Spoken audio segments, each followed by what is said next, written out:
أعوذ بالله السميع العليم من الشيطان الرجيم. بسم الله الرحمن الرحيم. الحمد لله رب العالمين، والصلاة والسلام على أشرف الأنبياء والمرسلين سيدنا محمد وعلى آله وصحبه أجمعين. سبحانك لا علم لنا إلا ما علمتنا إنك أنت العليم الحكيم. قال رب اشرح لي صدري ويسر لي أمري واحلل عقدة من لساني يفقه قولي. اللهم صل وسلم على سيدنا محمد الفاتح لما أغلق والخاتم لما سبق والناصر الحق بالحق والهادي إلى صراطك المستقيم وعلى آله وصحبه حق قدره ومقداره العظيم. أما بعد. Alhamdulillah, pertamanya dan selamanya kita bersyukur pada Allah Subhanahu Wa Taala atas nikmat-nikmat yang telah diberikan oleh Allah Subhanahu Wa Taala kepada kita pada hari ini. Alhamdulillah, Allah Taala telah sempurnakan segala nikmat-nikmat yang diberikan kepada kita. Pertamanya yang kita wajib syukuri adalah nikmat iman dan Islam. Masih lagi Allah kekalkan dalam diri kita nikmat nyawa dan nafas, nikmat masih lagi kita berada di dalam perkara-perkara ketaatan kepada Allah Subhanahu Wa Taala, nikmat kesihatan, nikmat masih lagi diberi peluang untuk menuntut ilmu, dan berbagai-bagai lagi nikmat yang kalau kita nak hitung, kata Allah Subhanahu Wa Taala, la tuhsuha, nescaya kamu tidak akan mampu untuk menghitung nikmat-nikmat Allah Subhanahu Wa Taala. InsyaAllah pada malam ini kita akan menyambung daurah kitab kita, siri yang ke-10. InsyaAllah kita akan sama-sama membacakan kitab Bidayatul Hidayah pada muka surat 79 untuk kitab yang rumi, iaitu pada menyatakan ada adab tidur. Ada adab tidur. InsyaAllah kita mulakan dengan bacaan doa. Mudah-mudahan Allah Ta'ala beri kita kefahaman, kekuatan dan istiqamah dalam kita mengamalkan ilmu, insyaAllah. Bismillahirrahmanirrahim. نوينا التعلم والتعليم والتذكر والتذكير والنفع والانتفاع والإفادة والاستفادة والحث على تمسك بكتاب الله والسنة رسوله والدعاء إلى الهدى والدلالة على الخير ابتغاء وجه الله ومرضاته وقربه وثوابه. اللهم آمين. اللهم ارزقنا هداية للصواب وصدقا في القول وإخلاصا في النيات والأعمال. الحمد لله. Jadi indahnya Islam itu yang mana dalam setiap perlakuan perbuatan kita itu sunnahnya disertai dengan apa? Dengan adab-adab. Yang mana adab-adab ini merupakan perkara yang telah dilakukan oleh insan yang sangat mulia, iaitu junjungan Nabi besar kita, Nabi Muhammad sallallahu alaihi wasallam. Sebab itu hatta dalam bab tidur sekalipun, mengapa kita perlu ikut kepada adab-adab dan sunnah-sunnah untuk tidur, supaya kita tidur dalam keadaan dikira dan dicatat oleh para malaikat sebagai tidur itu ibadah. Kena orang tanya, Ustaz, kenapa nak tidur kena ambil wuduk? Kenapa nak tidur kena baca 3 qul? Kenapa nak tidur kena baca hujung surah Baqarah? Kena baca 4 surah. Sebelum nak tidur disunahkan baca 4 surah. Apa surah itu nanti kita akan sebutkan. Kenapa dan kenapa? Kerana kita nak seluruh kehidupan kita, hatta kita tidur sekalipun, kita mendapat doa, mendapat keampunan, seterusnya mendapat keredaan daripada Allah Subhanahu Wa Taala. Makanya segala hidup, segala perbuatan kehidupan, makan, minum, tidur, masuk keluar tandas, kerja dan sebagainya, bagi orang yang beriman kepada Allah, semua itu dicatat sebagai ibadah. Masya Allah. Inilah yang kita nak war-warkan kepada semua orang. Maknanya kita sebagai orang Islam, kita melaksanakan adab-adab ini semata-mata untuk apa? Untuk kita meraih pahala yang banyak, seterusnya meraih keredaan Allah Subhanahu Wa Taala. Maknanya daripada mula pagi sampailah kita tidur, semuanya dalam keadaan Allah Taala redha kepada kita. Baik, tuan-tuan muslimin muslimat yang dirahmati Allah Taala, kita sambung adab-adab tidur. Jadi pertama, apa itu tidur? Tidur ni pun kita kena tahu, sebab ada orang dia tak tahu tidur tu apa. Maksud tidur ini, bila kata tidur, maknanya akal kita ni hilang seketika. Akal kita hilang seketika, nama pun tidur kan. Maknanya akal kita ketika itu tidak lagi berfungsi seperti mana kita hidup ini.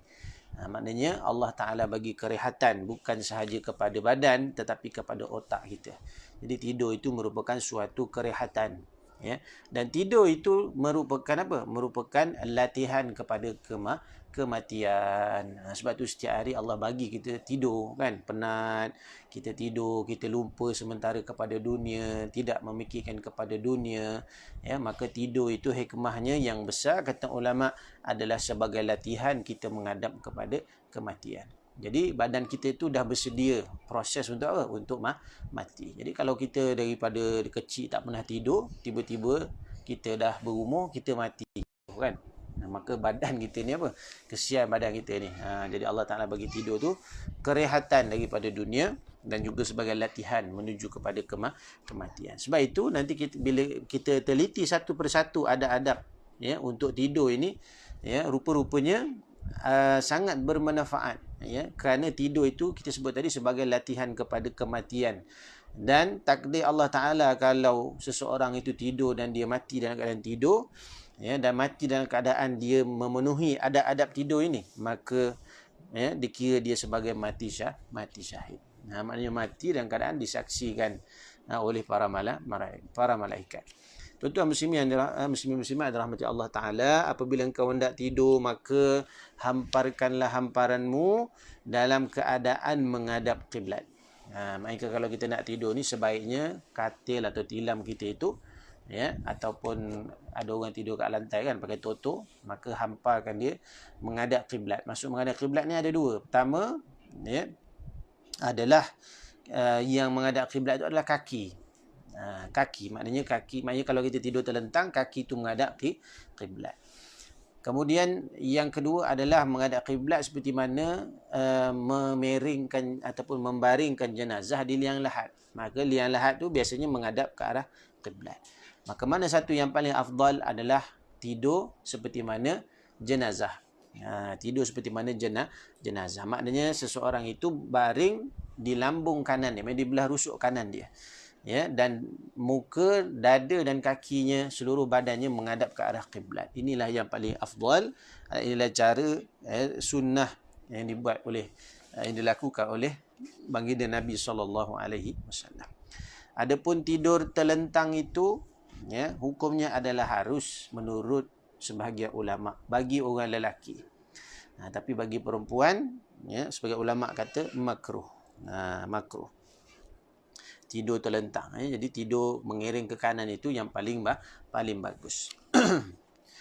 Dan juga tidur yang meniarap. Tidur meniarap hukumnya adalah makruh. Tidur meniarap hukumnya adalah makruh. Jadi Allahumma salli ala Sayyidina Muhammad, baginda sallallahu alaihi wasallam, maknanya kalau tidur di pembaringannya maka Nabi akan menghadap ke sebelah kanan. Maksud ke sebelah kanan itu baginda sallallahu alaihi wasallam menghadap ke arah kiblat. Dan janganlah tidur meniarap. Maknanya jangan tidur meniarap. Kenapa? Kerana meniarap itu adalah tidurnya syaitan. Tidurnya syaitan. Tidur telangkup maksudnya. Muka dekat bawah, badan pun dekat bawah. Dan ada juga tidur di sebelah kiri. Kalau mengikutkan doktor-doktor perubatan, tidur mengiring ke kiri itu baik. Sekira-kira untuk memudahkan penghadaman. Ini indal atibba, di sisi perubatan. Ya. Dan juga maknanya kalau memang kita rasa tidur sebelah kiri itu memudahkan kesihatan kita, maka boleh kita tidur sebelah kiri. Tapi kalau tak ada apa-apa, maka yang afdalnya adalah kita tidur mengiring di sebelah kanan, di sebelah kanan. Dan ketahuilah bahawasanya tidur itu seumpama mati dan bangkit daripada tidur itu seumpama bangkit daripada tidur. Siapa tahu barangkali ruhmu dicabut oleh Allah Subhanahu Wa Taala ketika mana engkau tidur pada suatu malam. Oleh kerana itu bersedialah engkau untuk menemui Tuhanmu dengan engkau tidur dalam keadaan suci dan juga meninggalkan wasiat yang ditinggalkan ataupun yang disimpan di bawah bantalmu. Di sinilah bermula adabnya. Baik, adab yang pertama, kira-kira kita nak tidur, kita disunnahkan apa? Maknanya ada pelapik lah. Kalau boleh ada pelapik tilam ke apa ke, toto ke, apa saja yang kita boleh nak buat alas. Dan kalau kita lihat baginda Nabi SAW juga tidur ada alasnya, iaitu alasnya apa dia, iaitu daun-daun pelepah tamar yang yang Nabi kumpulkan dijadikan sebagai hamparan, sebagai tilam. Sehingga menantu, minta maaf, sehingga sahabat Nabi ataupun ayah mertua Nabi SAW, Sayyidina Umar Al-Khattab datang melihat Nabi SAW ada di badannya kesan-kesan daripada pelepah tamar itu. Lalu mengalir air mata Sayyidina Umar Al-Khattab radhiyallahu anhu. Kenapa sedih? Nabi SAW, seorang Nabi yang lebih mulia daripada raja dan sebagainya, pun tidur beralaskan tikar yang dibuat daripada daun tamar ataupun daun pokok kurma itu. Maka elok ada alas. Dan sebelum kita nak tidur di alas itu, disunatkan untuk kita mengibas. Kita kibas. Supaya dengan kita mengibas di atas hamparan itu ataupun di atas tikar atau tilam dan sebagainya, maka sekiranya mungkin ada binatang-binatang yang tersembunyi, maka benda-benda itu akan keluar. Nampak Nabi SAW ajar benda ni. Nanti kita akan baca riwayatnya. Baik. Jadi adab yang pertama bila nak tidur, apa dia? Bersuci. Kenapa bersuci, Ustaz? Kenapa bersuci? Kerana dengan bersuci itu menunjukkan persediaan kita kepada ibadah. Kan kita bila nak salat, kita bersuci. Kita nak baca Quran, kita mengangkat hadas, kita berwuduk. Nak menuntut ilmu, kita berwuduk. Begitu dengan tidur, kita berwuduk. Jadi itulah persediaan kita, kerana kita menganggap tidur itu adalah boleh jadi pertemuan kita dengan Allah Subhanahu Wa Taala. Jadi kita nak bertemu Allah dalam keadaan berwuduk. Baik, setelah berwuduk kan, kita pun dah siap, dah kibas apa semua, kita duduklah. Kita duduklah di atas tilam kita itu, kemudian kita bacalah doa.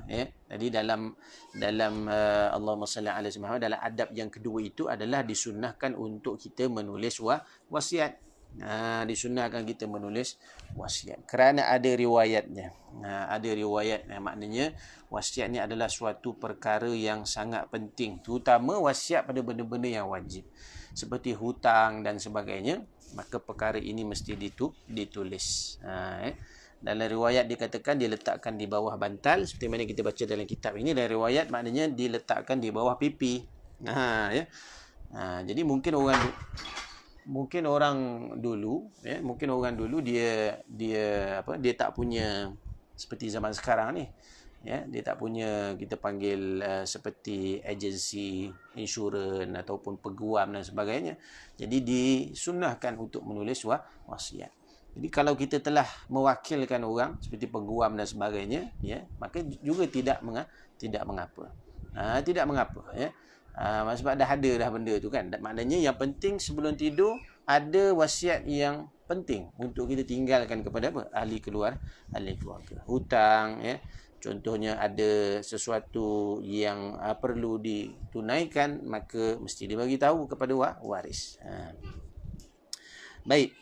Jadi Allahumma salli ala Sayyidina Muhammad. Tidur nak kena bersuci. Kadang-kadang muslimat tanya, macam mana Ustaz, kalau kami dah wuduk dah, tapi bila nak tidur suami peluk pula, batal wuduk. Sedangkan nak jaga tidur dalam keadaan berwuduk. Maka soalan ini pernah kita tanya pada tuan guru kita, Syekh Nuruddin Marbu Al-Banjari hafizahullah. Apa beliau jawab? Dia katakan bahawa tak apalah kalau setakat suami nak peluk, itu tidak menjadi masalah. Bahkan jadi keperluan pula kan, jadi satu sunnah pula lagi. Jadi Allahumma salli ala Sayyidina Muhammad. Ya, wuduk itu tetap batal dari segi hukum fiqahnya. Akan tetapi dengan sebab kita berwuduk tadi, maka cahaya wuduk itu akan kekal. Itu cahaya itu yang dilihat oleh para malaikat, yang menyebabkan seseorang ketika tidur dijaga oleh malaikat. Sebab itu kita disunahkan berwuduk. Sebab tu wuduk itu adalah cahaya. Wuduk itu cahaya. Bila kita berwuduk, malaikat-malaikat akan mengerumuni kita. Kan? Allahumma salli ala Muhammad. Begitulah diajarkan oleh Nabi SAW. Yang kedua, meninggalkan wasiat, benda-benda yang penting. Kerana ada riwayat yang dinakalkan oleh Al-Imam Ibn Salah, ya, ada riwayat dikatakan supaya nanti, maknanya kalau tiba-tiba mati, maka dalam kubur seseorang itu berada dalam keadaan aman. Ya, seseorang itu berada dalam keadaan aman. Dari riwayat dikatakan sesiapa yang mati tanpa menulis wasiat, maka di dalam kubur, maka dia tidak berkata-kata, maka dia tidak, maknanya orang lain pun tak bercakap dengan dia. Ya, sesungguhnya di dalam alam barzakh itu orang-orang macam atas dunia lah, maknanya orang akan berziarah, ya, satu kubur ke satu kubur yang lain, maknanya dia pergi rumah ni, dia pergi rumah ni, ya. Maka ada sebahagian mereka berkata, apa kena orang ni, kan? Apa kena orang ni? Sedih, miskin, sedih, kesian orang ni, kenapa ni? Maka orang yang berada di alam barzah tu, maknanya di kubur lain, mengatakan innahu mata bighairi wasiyah. Sungguhnya orang ni dia telah meninggal tapi dia tidak menulis wasiat. Itu dinakalkan oleh Al-Imam Ibnu Salah, berkenaan dengan apa? Dengan kepentingan menulis wasiat. Secara mudah kita nak faham menulis wasiat ni adalah meninggalkan benda-benda yang penting. Maknanya orang lain kena maklum. Contoh isteri kita tinggalkan pesan, anak kita tinggalkan pesan. Maknanya ada tanggungjawab sesama makhluk yang perlu ditunaikan. Kemudian Allahumma salli ala sayyidina Muhammad, hendaklah engkau tidur dalam keadaan bertaubat kepada Allah. Antanama taiban minadz-dzunubi mustaghfiran, yakni tidur dalam keadaan apa?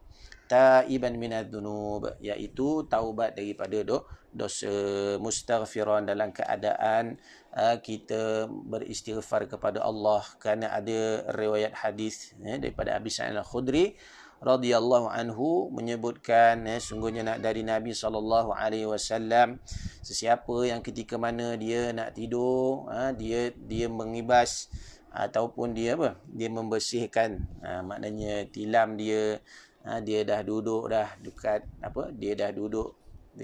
dekat tilam dia, nak tidur dah ni, ni mafhum hadis, kita mudahkan saja maknanya, ya. Dia dah duduk di tilam dia, kemudian dia mengatakan apa dia? Dia katakan astaghfirullah alladzi la ilaha illa huwal hayyul qayyum wa atubu ilaih. Salasa marrat, 3 kali dia ucap begitu. Apa kata Nabi SAW? Ghafarallahu ta'ala lahu dunubahu, maka Allah Subhanahu Wa Ta'ala mengampunkan baginya akan dosa-dosanya. Nak tidur, istighfar. Bahkan sebagian ulama mengatakan Allahumma salli ala sayyidina Muhammad, maknanya seseorang itu apabila dia tidur, tanda dia taubat pada Allah, maknanya dia berazam, maknanya dosa-dosa yang telah dia buat itu dengan azam dia tidak akan mengulangi lagi sebarang maksiat. Dan juga kalau besok pagi dia dibangkitkan, maka dia akan memberi kebaikan kepada seluruh orang Islam. Baik. Itu adab dia. Jadi kita dah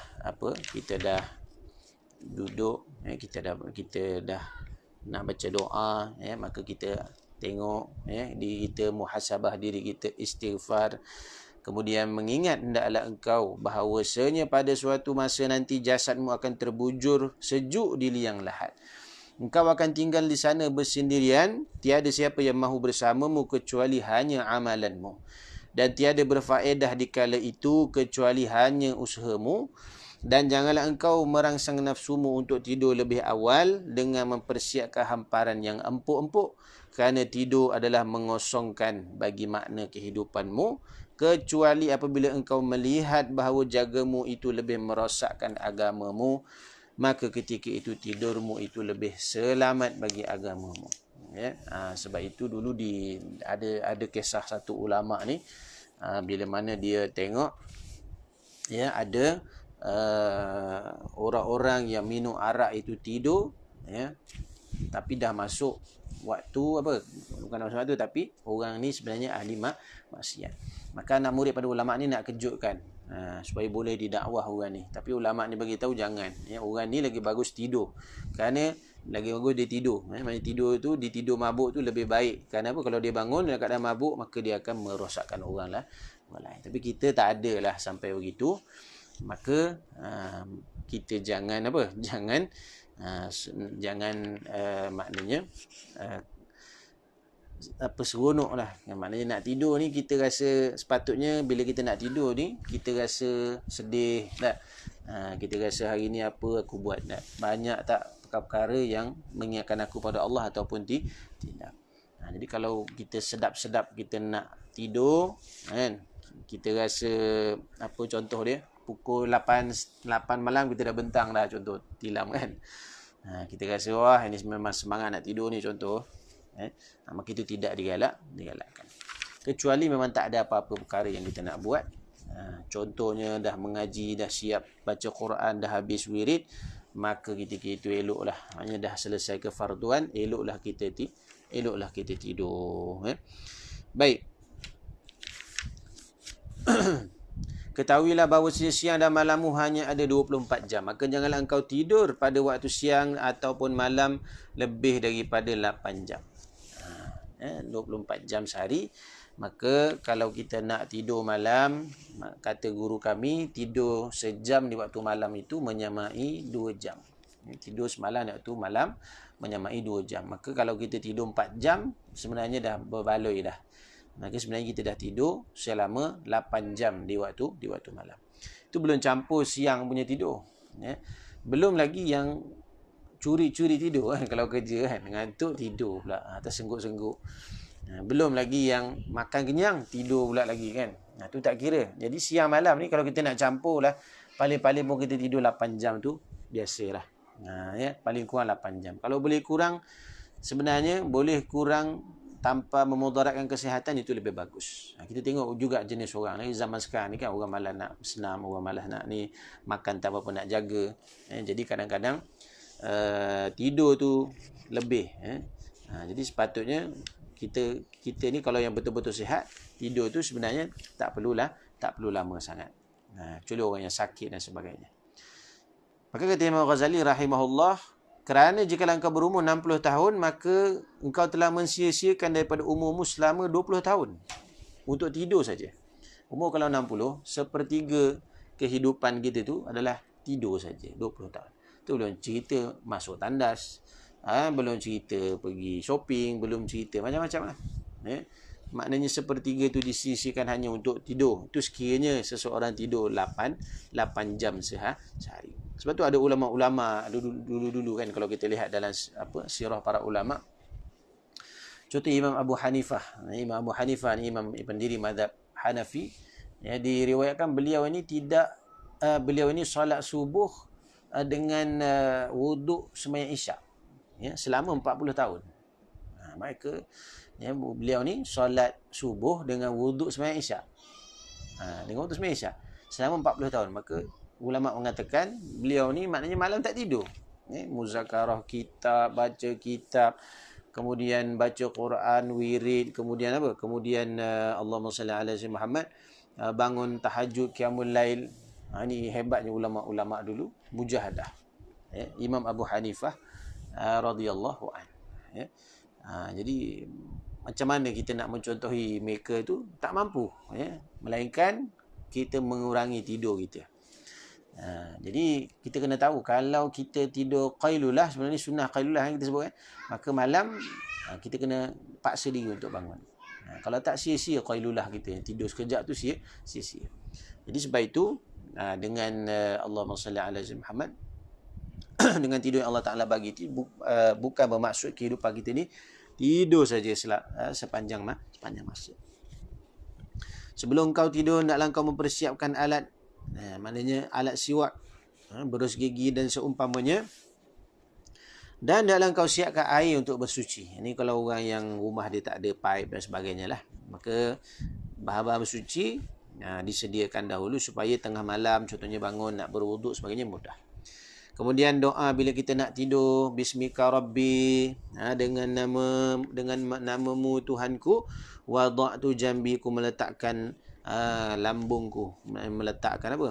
Tulang rusukku ini, meletakkan badanku ini, wa bismika arfa'uhu, dan dengan namamu aku mengangkatnya, faghfir li dhanbi, ya Allah ampunkanku ya Allah dosa-dosaku, Allahumma qini adzabaka yauma tab'atsu ibadak, ya Allah qini, lindungilah aku daripada azabmu yauma tab'atsu ibadak, pada hari engkau pada hari engkau membangkitkan hamba-hambamu.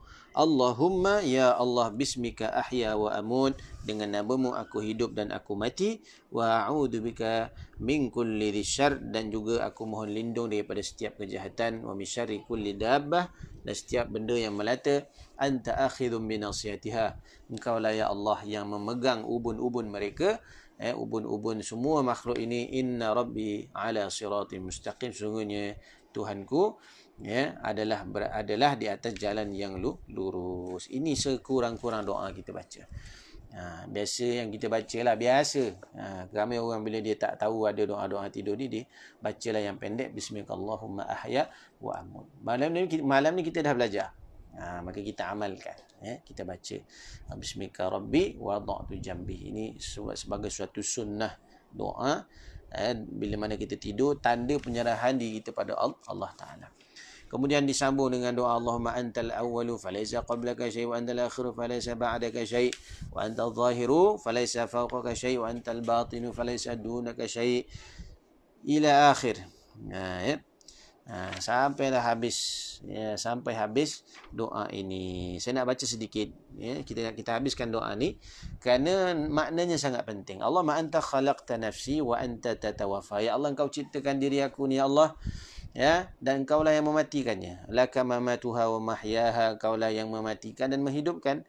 In amattaha, sekiranya engkau matikan jasad ini ya Allah, faghfir laha, ampunkanlah dia ya Allah. Wa in ahyaitaha fahfazha, bila mana engkau hidupkan jasadku nanti ya Allah, maka engkau peliharalah.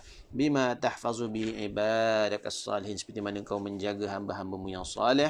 Allahumma inni as'aluka al-'afwa wal 'afiyah, ya Allah rezekikan aku ya Allah, aku mohon afwa wal afiyah, afwa keampunan dan juga kesihatan. Allahumma aiqizni fi ahabbi sa'ati ilaik, ya Allah. Doa ni penting doa ni biasanya sangat penting kerana doa ini mohon kepada Allah. Allahumma aiqizni, ya Allah bangkitkan aku ya Allah pada ahabbi sa'ah, pada masa yang dicintai, waktu yang dicintai olehmu.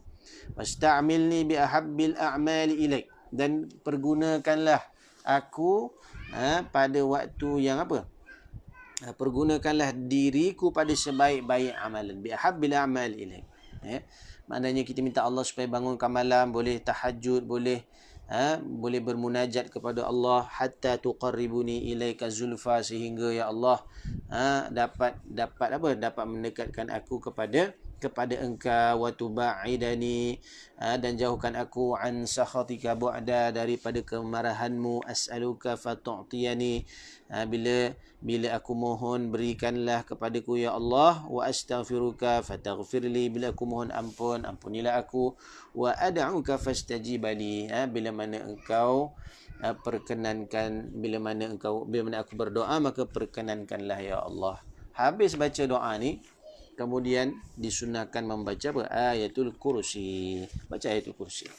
Kerana ada dalam riwayat orang yang membaca ayatul kursi, maknanya malam itu atau pada hari itu akan dipelihara oleh Allah Subhanahu wa taala. Allah Taala pelihara. Sebab tu doa-doa ni kena bacalah, senang cerita kena baca. Kemudian membaca Allahumma salli ala Sayyidina Muhammad, amanar Rasul. Dalam hadis riwayat Imam Baihaqi itu disebutkan barang siapa yang membaca ayatul kursi, dia baca ayatul kursi, idza akhadha madja'ahu, bila mana dia nak tidur, amanahullah, Allah Ta'ala akan memberi keamanan, ala nafsihi, ke atas dirinya, wa jarihi, pada jirannya, wa jari-jarihi, pada jiran-jirannya, wal abiyati haulahu, dan rumah-rumah yang ada di sekelilingnya. Nampak tak? Hebatnya ayat kursi ni. Umpama Allah Ta'ala bina dinding dekat kawasan perumahan rumah kita. Bukan kita saja Allah lindung. Jiran kita Allah lindung. Jiran kepada jiran kita pun Allah lindung. Masya Allah. Itu hebat ayat kursi. Ya. Jadi, penting untuk kita amalkan sunnah membaca ayatul kursi sebelum daripada tidur. Amanar Rasul dibaca. Sampai akhir. Lillahi ma fis sama, boleh ditambah amanar Rasul, la yukallifullah. Kemudian membaca apa? Qul a'udzu birabbil suratul Ikhlas, qul a'udzu birabbil falaq, qul a'udzu birabbin nas. Dan juga membaca surah Al-Mulk, dan dalam keadaan bersuci. Maka siapa yang mengerjakan sedemikian, nescaya rohnya akan naik ke aras dan akan ditulis seperti orang yang bersembahyang. Maknanya orang ni kalau dia sempurnakan surah-surah atau ayat-ayat yang diajar oleh Nabi SAW ini, maka umpama apa? Dia tidur dalam keadaan dia sembahyang. Dia sembahyang, dia tidur, tapi Allah kira dia sembahyang sampai dia bangun. Allah Akbar. Kita tidur tapi dicatat pahala solat. Macam tu tak payahlah bangun malam, Ustaz. Baik kita tidur je. Bezalah. Pahala satu cerita yang lain. Satu bab yang lain. Amalan satu bab yang lain. Jadi bila kita bangun malam, kita solat tahajud, lagi banyak pahala dia. Ni kita nak cerita. Belum tidur, kita amalkan ini. Bila kita tidur, maka kita telah mendapat apa? Pahala yang begitu banyak. Maka apabila kau bangun dari tidur, maka kerjakanlah seperti apa yang telah disebutkan sebelum ini. Kan sebelum ni kan kita mula mukaddimah itu, maknanya ada adab bersuci, maknanya selepas daripada kita bangun tidur. Sehingga nak amal sampai bila? Sehinggalah sampai akhir hayatmu. Kita mengaji kitab ni, amalan yang kita nak buat ni sampai akhir hayat kita. Dan apabila engkau merasa payah untuk mengekali tertib amalan-amalan ini, maka bersabarlah. Seperti sabarnya orang yang sakit menelan ubat yang pahit kerana mengharapkan sembuh. Sebab itu kalau kita duduk di pondok ke di madrasah ke, inilah amalan-amalan yang kita kena ikut tertibnya. Macam mana susah pun kita kena buat supaya dia jadi tabiat kita. Dia jadi kebiasaan. Kerana apa? Kita nak bila sampai masa kita bertemu Allah, maknanya kehidupan kita tu sepanjangnya dikira ibadah kepada Allah. Renungkanlah betapa pendeknya umurmu, walaupun kau terpaksa hidup dalam keadaan susah selama 100 tahun, maka itu adalah masa yang singkat bila dibanding dengan kehidupan yang kekal abadi di negeri akhirat. Dan kau fikirkan betapa engkau boleh bersabar di dunia, menahan derita dan kesusahan serta kehinaan berbulan-bulan, bahkan bertahun-tahun kerana hanya mengenaki kerehatan 20 tahun misalnya. Maka betapa engkau tidak sabar menahan sedikit kesusahan yang akan menghasilkan kebahagiaan yang abadi. Dan janganlah engkau panjangkan angan-anganmu, nanti engkau akan merasa malas daripada berbuat ibadah. Ini antara yang disebut oleh Imam Ghazali. Antaranya dalam kitab Minhajul Abidin. Kita memotong angan-angan kita, iaitu dengan bila mana kita baring, kita nak tidur, kita merasakan nyawa kita hanya tinggal sehari. Maknanya lepas ni kita tidur ni last ni. Maka masa tu nak muhasabah ke, nak nangis ke apa, silakan. Kan itu yang terbaik. Baik. Begitulah hendaknya engkau menasihati dirimu setiap hari. Kena cakap monolog. Bahkan antara yang ulama ajar sebelum nak tidur, fikir balik dosa-dosa hari ni. Benda ni dibuat bukan saja oleh ulama, para orang-orang soleh, salafus soleh, tapi dibuat oleh sahabat-sahabat Nabi, kan? Dibuat oleh Sayyidina Umar Al-Khattab, kan? Ada disebut dalam riwayat bagaimana sebelum tidur Sayyidina Umar bermuhasabah. Jadi sebab itu kita muhasabah. Muhasabah kita sebelum tidur. Allahumma salli ala Sayyidina Muhammad. Antaranya dengan kita bertanya kepada diri kita, ataupun kita bermonolog dengan Allah. Ya Allah, ampunkan aku. Ya Allah, hari ni aku tak dapat buat ibadah yang banyak. Ya Allah, tak mampu. Ya Allah, ampunkan aku. Ya Allah, Ya Allah, andai hari ini hari terakhir, aku hidup di atas dunia ini, ampunkan aku ya Allah. Ya. Kasihani aku ya Allah. Mohon maaf dengan Allah Ta'ala bila kita nak tidur. Satu lagi dengan insan yang kita kena mohon maaf, ya, adalah Rasulullah sallallahu alaihi wasallam. Kita ingat Nabi kan, ya Rasulullah, ampunkan aku ya Rasulullah, aku tak mampu jadi umatmu yang terbaik ya Rasulullah, banyak sunnah-sunnahmu aku tinggalkan ya Rasulullah, yang kau ajar dalam hadis yang ulama-ulama sebut tak mampu aku amal ya Rasulullah, ampunkan aku ya Rasulullah, ya. Dan juga antara adab-adab yang lain, yang maknanya sebelum tidur itu, kalau kita ada keluarga, ya, ada anak, ada isteri, maka sama-sama saling bermohon kemaafan. Jangan mohon maaf masa nak raya saja, tapi sebelum tidur itu adalah waktu yang terbaik, ya. Kerana bila saling memaafkan, maka kita tidur dalam keadaan memaafkan orang, dan kita juga menerima keampunan daripada Allah Subhanahu wa taala. Begitulah hendaknya engkau menasihati dirimu setiap hari. Kerana jikalau engkau tidak mengandaikan mati itu dekat kepadamu, bahkan engkau mentakdirkan bahawa engkau akan hidup 50 tahun lagi, lalu engkau mahu menyuruh dirimu berbuat taat, sudah pasti dirimu tidak akan patuh. Kenapa? Ulama sebab ada nafsu kita. Nafsu ni angan-angan dia panjang. Jadi kadang-kadang orang nak tidurlah, sibuk dia fikir, Allah, bilalah nak dapat rumah baru, bilalah nak dapat kereta baru, bilalah nak dapat menantu baru, contoh. Maka potong angan-angan itu. Ya, itu semua kerja Allah Ta'ala. Yang kita nak ingat adalah nasib kita. Bila mana kita dah muhasabah, beristighfar, kalau mampu menangis, menangislah, itu yang terbaik. Ya, kerana air mata kita yang walaupun sedikit, ya, walaupun hanya setitik saja di hujung bulu mata kita, dalam hadis dikatakan apa? Itulah menjadi penyelamat kita daripada api neraka. Air mata orang yang menyesal kerana takut kepada Allah Subhanahu wa taala. Pepatah Arab mengatakan, wa innas sabahi yuhmadul qawmus surah, ya. Dan di waktu pagi akan dipuji kumpulan orang yang telah berjalan di malamnya. Ya, malam, maksud kumpulan berjalan di waktu malam ni apa? Maksudnya kumpulan mereka yang akan sampai ke tujuan di awal pagi. Maksudnya mereka bangun malam kan. Sebab itu paling-paling kalau kita nak bangkit, nak bangun malam ni, ya, adalah caranya pertama minta dengan Allah Ta'ala, ya, itu memang kena minta. Yang kedua, tidur awal. Tidur awal, itu je. Dua cara ni kalau kita buat, insya-Allah. Kan doa kita baca tadi, Allahumma ayqizni, ya Allah bangkitkan aku, ya, fi ahabbi sa'ati ilaik, pada waktu yang kau cintai. Maka insya-Allah kita usaha tidur awal.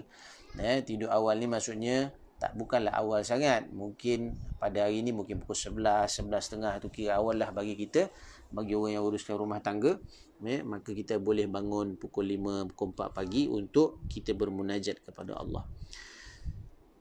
Dan apabila engkau sudah mati, barulah segala apa yang aku sebutkan tadi menjadi suatu kenyataan. Allah. Apa yang Imam Ghazali sebut ni betul sebenarnya. Bila kita dah mati, kita bangun, maknanya itulah sebenar-benar hakikat kita hidup. Baru kita mula hidup. Maknanya hidup di mana? Hidup di alam yang lebih panjang masanya. Rupa-rupanya kehidupan kita atas dunia itu umpama mimpi. Mimpi je kita ni sebenarnya atas dunia ni. Jadi kalau boleh, buatlah mimpi kita tu menjadi mimpi yang baik. Firman Allah Ta'ala, وَلَا تَعْلَمُنَّ نَبَأَهُ بَعْدَ حِينٍ. Surah Sad ayat 88. Dan selagi akan kamu ketahui kebenarannya apa yang dikhabarkan kepadamu pada suatu masa kelak. Setelah kami selesai menyebutkan susunan wiridmu ini, maka akan kami sebutkan pula kaifiat untuk engkau sembahyang puasa dan adab-adabnya, dan juga solat berjamaah. InsyaAllah kita akan sambung pada hari Ahad nanti, insyaAllah. Jadi sekadar itu insyaAllah untuk perkongsian perbincangan kita dalam apa? Dalam bab adab-adab tidur, ya. Jadi kalau kita dah belajar adab-adab tidur ni, kita usahakan untuk amal. Sebab tu saya sebutkan pada awal pengajian kita dulu, buku ni sentiasa ada dengan kita, senang. Sebab kita ada antara kita mungkin tak hafal doa-doa ini, maka bawa buku ini, nak tidur bawa, nak makan janganlah bawa ya. Maknanya kita sentiasa dengan kitab ini supaya kita dapat amal doa-doa ini. Ya. Kita amal, tak dapat doanya bahasa Arab, bahasa Melayu pun boleh ya. Mudah-mudahan Allah Taala menerima segala amalan kita, kerana amalan yang dianjurkan yang diajarkan oleh Imam Ghazali ini semuanya adalah warid daripada baginda Nabi SAW dan juga amalan-amalan ulama-ulama salafus salih. Jadi alhamdulillah ya, selesai pengajian kita pada malam ini. InsyaAllah kita akan bertemu lagi panjang umur murah rezeki pada siri yang ke-11 nanti pada hari Ahad ni insyaAllah ya. Sekadar itu, mohon maaf segala yang baik daripada Allah, kurang lemah dan hina kekurangan diri saya sendiri. Wa'afu minkum. Assalamualaikum warahmatullahi wabarakatuh.